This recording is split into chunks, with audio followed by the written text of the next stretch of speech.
All right. So this week's topic will be on children. So honestly, we could have added this to our special populations lecture from the previous week, but decided to split this one up into its own lecture. A little bit longer, but still not bad. Okay. So one thing before I move on is just like our other special populations, if you're interested in working with pregnant women, older adults, children, any other special population, make sure you go and get specific training with that specific population. Learn from a physical therapist, a strength conditioning professional, nutritionist that works with this population because all your knowledge is going to be honed in to that specific population because there are going to be some very unique considerations that we have to make. So children exercise is what we're going to be talking about today. So we'll talk about development, the physiological responses to exercise, adaptations to exercise, and then again special consideration. So children in development. So we start with the question, are children just small adults and can they be treated the same? I think most of us at this point in our career and our education, even just basic understanding of children versus adults, we would answer that no, which would be the correct answer. We can't just treat them the same.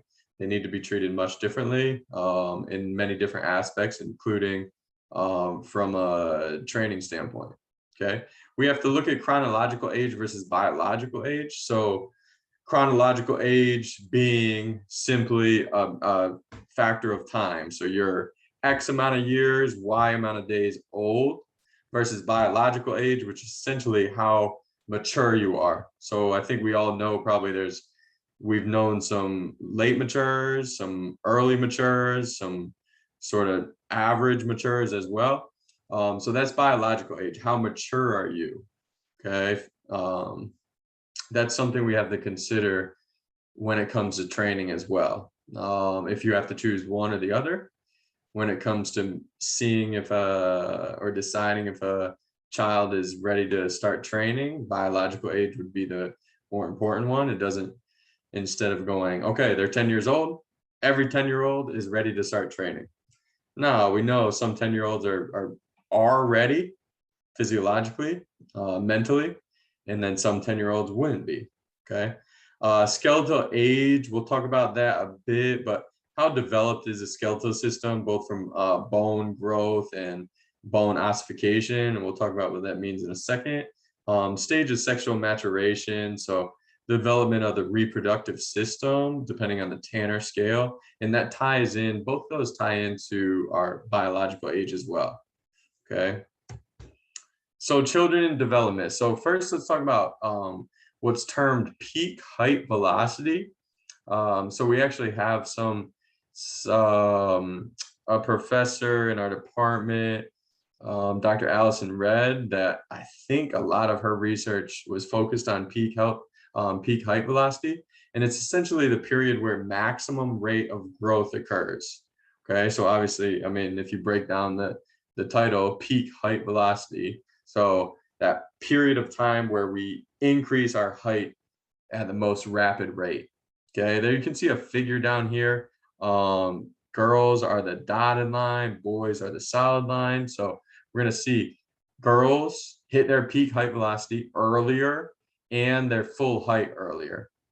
Okay, whereas boys, they start growing a little bit later and they reach that peak height a little bit later. Okay. So also during this period, weight gains are going to be similar. So we're going to see similar curves in weight gain between males and females, but there is a difference in the weight that boys and girls gain. You know, boys are primarily going to gain muscle mass. Girls are going to gain still some muscle mass, but they're going to store a little bit more body fat. Okay, and that period of time, peak height velocity is going to be where we see that, I guess we could call it peak weight velocity as well. And then that peak height velocity is the best determiner for when to increase our training from more aerobic type based to now we can get into strength training. Okay. And again, if we're looking at this from chronological age, peak height velocity, okay, girls, we would look down and say, okay, every 12-year-old girl can now start strength training, right? Well, no, this is just an average curve, or a curve where the averages fall. So some girls, they're going to hit their peak height velocity over here, some ladies over here. So whoops, that's where chronological age is not as good as biological age. Okay, same thing with the boys as well. Um, Children and development of their bones. So ossification is basically that process of bone formation, and that's not really complete until we get in our 20s. So something we have to be aware of when it comes to training younger athletes and younger children. Okay, calcium is going to be the vital component of bone development. We need to have enough calcium available in our diet, or we're not going to properly develop our bones. But we also need stress on the bones to deposit that calcium in the proper spots. So it's one of my favorite things, weight bearing exercise. I guess if I didn't have that, like playing outdoors right there, I'd say, all right, name some weight bearing exercises. And we might say, all right, body weight squats, body weight lunges, that type of thing. But just playing outdoors, going and running, stopping, jumping off things, jumping on things, change of direction, that type of thing are all weight bearing activities that are, our body is meant to move like that. So it's going to properly, in most cases, you're going to properly develop your bone by doing that. Muscle development. So muscle mass is going to peak in women a little bit earlier, men a little bit later. Okay, another thing we have to focus on when it comes to training children. Nervous system development. So I think we know our nervous system runs through our entire body, and it affects our balance, agility, coordination. So the myelination is basically the myelin sheath, or the process of developing that myelin sheath that helps the conduction go faster along that nerve or that axon. Okay, so myelination, so the process of developing that, must be completed before our fast reaction and our very skilled movements are fully developed.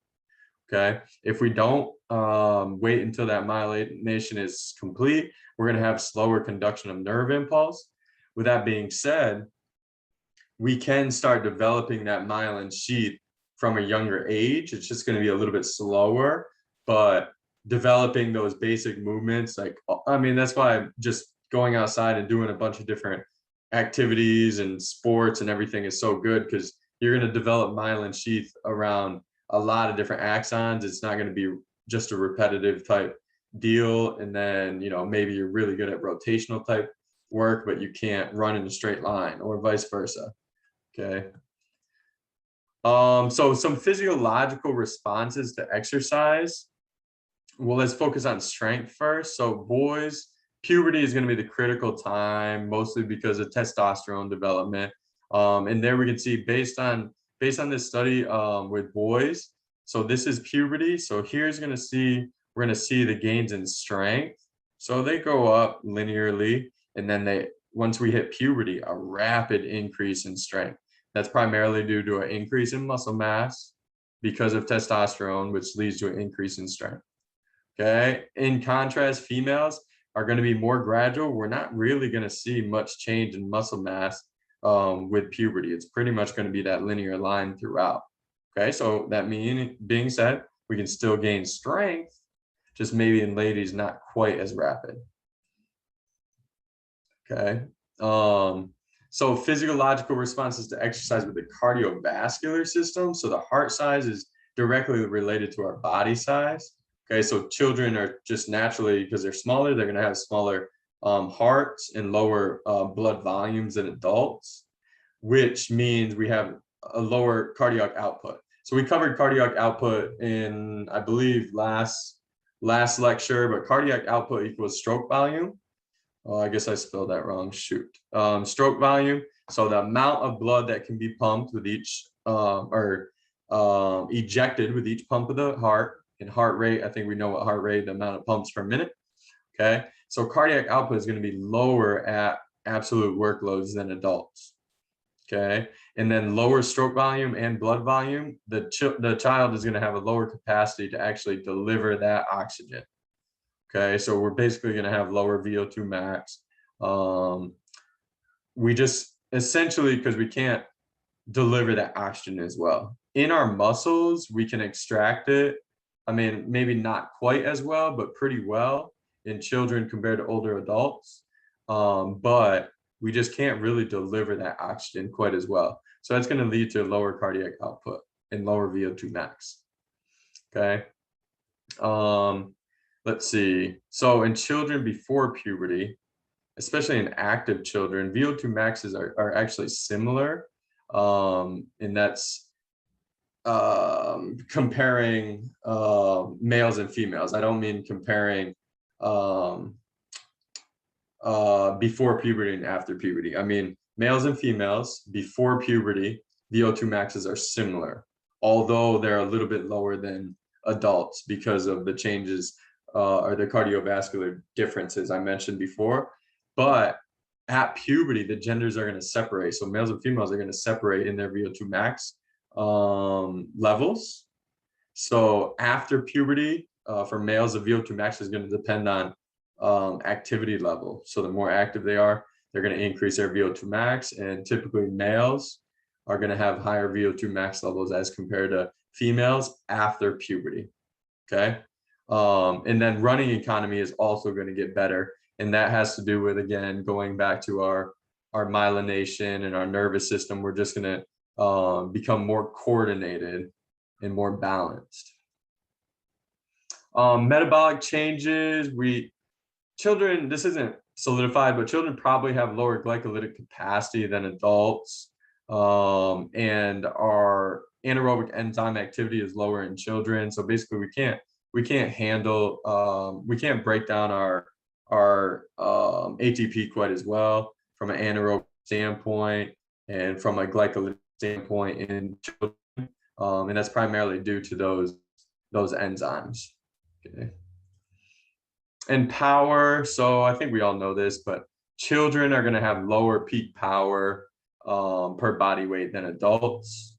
And as we age, especially if we are more active and more trained, we're going to increase that peak power a lot more.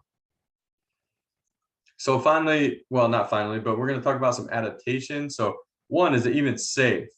So there's a big study in 2005 by Kramer and Fleck that the risk of injury in children performing resistance training is actually very low, and it actually may protect against injury because we're actually becoming more coordinated and can control their bodies a little bit more. So actually increased injury resilience. And can prepubescent children gain strength? Yes, they can gain strength, but not much hypertrophy. You're not going to see many kids running around looking like, bodybuilders, but you are going to see some changes in strength, and that's primarily due to those neural adaptations. Okay, just like we get a beginner individual that starts training, resistance training, they're going to get stronger in the first 4, 6, 8 weeks, even if we don't see any changes in muscle size, primarily due to our neural adaptations. And here we can see some guidelines. I'm not going to read through these, but this is that study by Kramer and Fleck. So you can see different age groups, 7 years and younger, 8 to 10, 11 to 13, 14 to 15, okay, 16 years and older, okay? And there's some guidelines also from the American Academy of Pediatrics, recommendations based on age, what they can do from a resistance training standpoint. And you're going to see a lot of different recommendations out there, but again, this is coming from peer-reviewed scientific articles and organizations. So it's something that maybe there's some anecdotal evidence that says otherwise, but again, these are general, broad recommendations. And now, finally, special considerations, primarily due to issues. Children are going to be more susceptible to heat and cold. In cold environments, children aren't going to be able to retain their heat as easily. They're going to lose their heat more easily. So we have to watch out for hypothermia. And then hot environments, we can't really children can't get rid of heat quite as well. Just like our older adults that are untrained, they're not gonna sweat as much. What the heck? They're not gonna sweat as much, so they're gonna have an issue releasing that heat. So something we have to take note of. Yeah, and if we're working with this population, we should be trained and know the ins and outs, the considerations of training young adults, children, any kind of special population. Okay, and any questions, just let me know. I know that was short and sweet, but let me know if you got any questions.